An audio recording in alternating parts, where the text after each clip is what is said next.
Good morning, good afternoon, good evening, folks. It is Monday, and that means we bring on the man, the legend, Greg Dickerson, to start off our expert series. How you doing, sir? Doing great, Michael. How are you this morning? I'm doing well. We'll see if AT&T comes through and keeps my network up for the next hour or so. So we'll Yeah, see what happens. your camera looks much better, so I think your viewers are going to like that. There you go. So I want to talk to in our first of three discussions about inflation or deflation. And I want to kind of stay out of the headlines, hey, used cars are up or chips are doing this. And I kind of just want to look out at a year or two as an investor, as an entrepreneur like yourself, and kind of figure out, A, do you even think about these two things?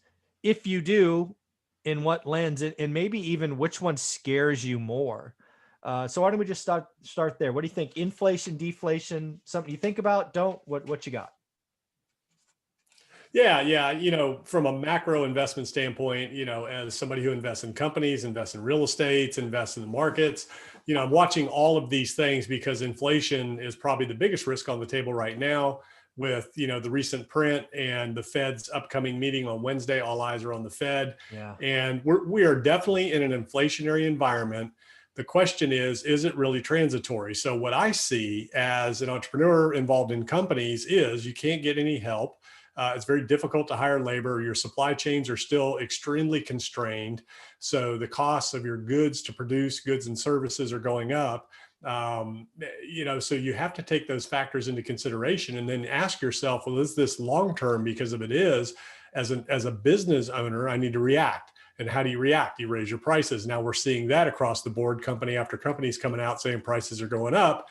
Also, companies that have suffered are trying to recapture some of those lost profits. So they're going to raise prices and use this inflationary environment and these labor issues and supply chain issues as a basis for increasing their prices. And the public's going to be, okay, we understand. Yeah. And as we all know, generally when prices go up, they usually don't retrace. They will stay up as long as they possibly can. Now, the interesting thing is when you think about inflation, it can be good in some areas. So obviously wage inflation is a good thing. We have not seen wages keep pace with housing costs and with the costs of goods and services, fuel, transportation, things like that. So now we're starting to see wages go up a little bit because it's so competitive for employees and talent out there. So I think from that standpoint, inflation can be a good thing. And if this is transitory in nature, then we're going to be okay. But I'm not so sure it is. Yeah, when I break down inflation, because this is something I think about a lot as somebody who's a real estate investor, frankly, where cost of capital is my biggest expense every year, right? Mm-hmm. And I have rent and I have tenants, and these are all things that I'm concerned about. So when I look at inflation, I kind of break it down now into kind of three aspects.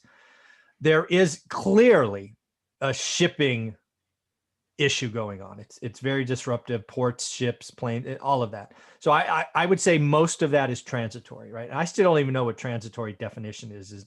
Is transitory a month? Is it 3 months? I'll call it rest of the year, right? So I think that will work itself out. I think shipping will, as the economy the gears start working again as they did, that will go down. Then there's commodities. Commodities are so disruptive today. Lumber is the biggest example you and I know about in real estate, right? It's already broken. It's already seen the peak. It's down 27%, I think, from the peak last time I checked, but still up hundreds of percents where it were. But again, the trend is now coming down because again, what happens when something breaks like that is people who use it stop. Builders stopped. Builders around me that I've been talking to, you and I had a bankruptcy discussion, right? Are some builders hiding potential bankruptcies in their cash flow statement? Some of the builders reached out to me after that and goes, Michael, you're right. We laid a pad and stopped. We're like, we refuse to play in this environment. So I think some of that comes back. But your point about wage inflation, my biggest takeaway from my econ degree is price elasticity. And the stickiest thing in price elasticity is wages. Once wages go up, historically speaking, they don't come down. And like you said, I think wage inflation is net good for real estate because when you think about affordability, everybody talks about price. I keep telling them, think about payment. But what's that third variable? It's average income. right? That's the math inside the affordability. So if we raise average income 5%, that can help that, that affordability index be a lot more affordable, right? Yeah, and I think transitory. So I think where the Fed is defining that line is when we emerge from the pandemic, meaning all restrictions are lifted, all of the unemployment benefits and bonuses are terminated, when the forbearance program is over. I think that is when you see the end of the transitory environment, and that line in the sand is drawn. Where moving forward, so that takes us to what, September, when most of those, if not all of those things expire. So by the end of September, going into October, and more specifically by the end of the year, the transitory argument will be over. Yeah, and I think again, if we go back to those three, right? I think shipping, if that's the case, right? If we put December 31st as the end of the transitory period, I think a lot of that works itself out. I think shipping goods around the world gets easier. I think commodities will work itself out as more and more comes online. And again, the other thing that's really interesting about an economy that I'm thinking about is it was a lot easier to shut it down than it is to restart. Right, Yeah. Shutting down the economy proved to be remarkably easy, which I would have never guessed, but was remarkably easy. Getting it started again is a lot harder than I think people realize, and that's what we're seeing, a lot of herky-jerky movements throughout the supply chain and commodities. Is that fair? Yeah, it has been slow to restart because it has been such a scattered pandemic. I mean, different areas having different infection rates, different issues with restrictions, things like that. So they're, it's very regional. So it's difficult for everything to open up. Then when you go from an international scale, and you're, on your point of transportation and imports, exports, things like that, other countries are still in the thick of it. They're still not over the hurdle. And in fact, a lot of countries are closing down and still having more and more issues with the virus.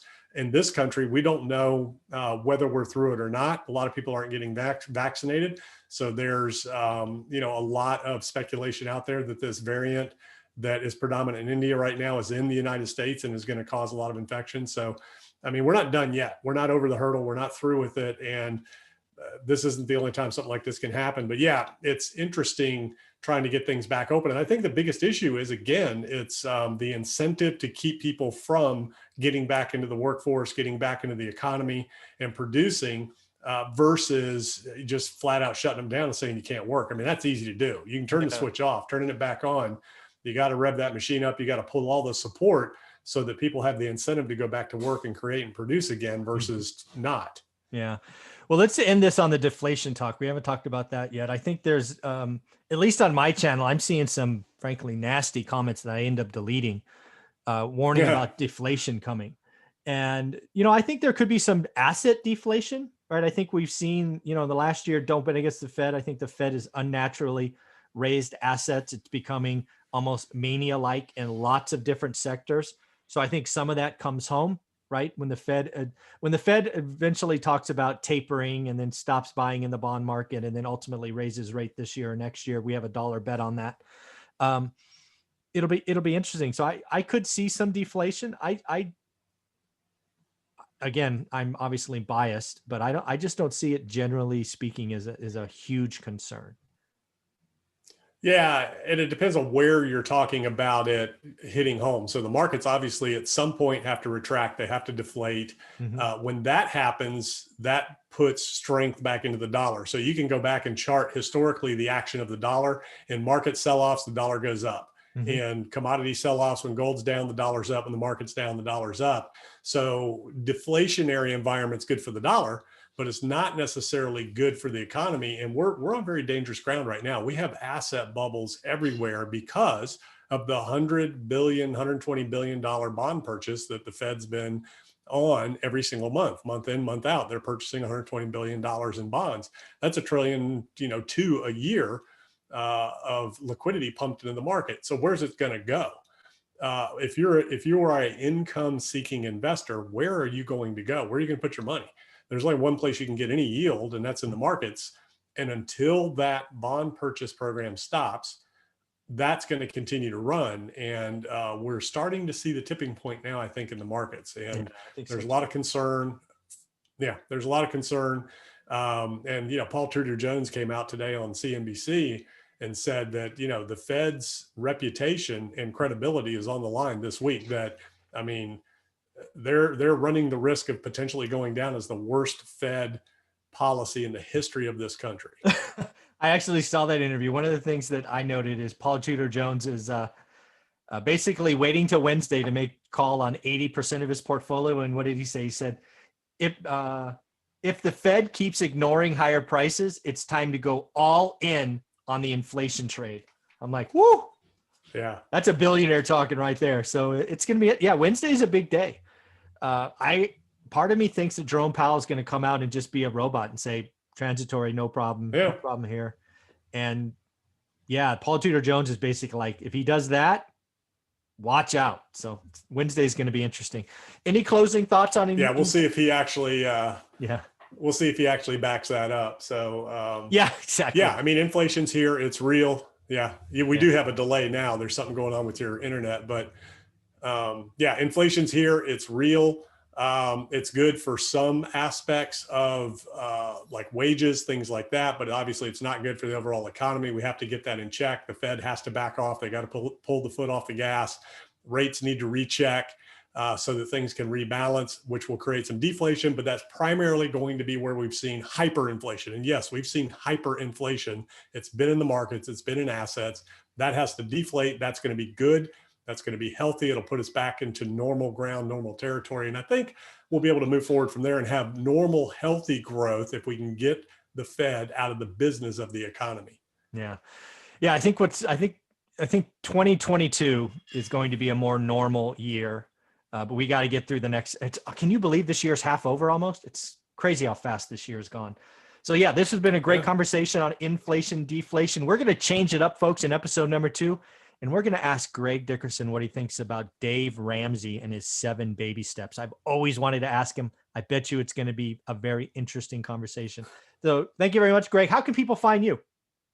GregDickerson.com. That's where all my information is. I have a YouTube channel, podcast, and I talk about all things entrepreneurship, real estate, investing, markets, cryptos, everything. Yeah, folks, and pay attention to episode number 3. We're actually going to ask Greg about Bitcoin. We're going to have an interesting conversation. Yeah. All right, buddy. Thank you very much.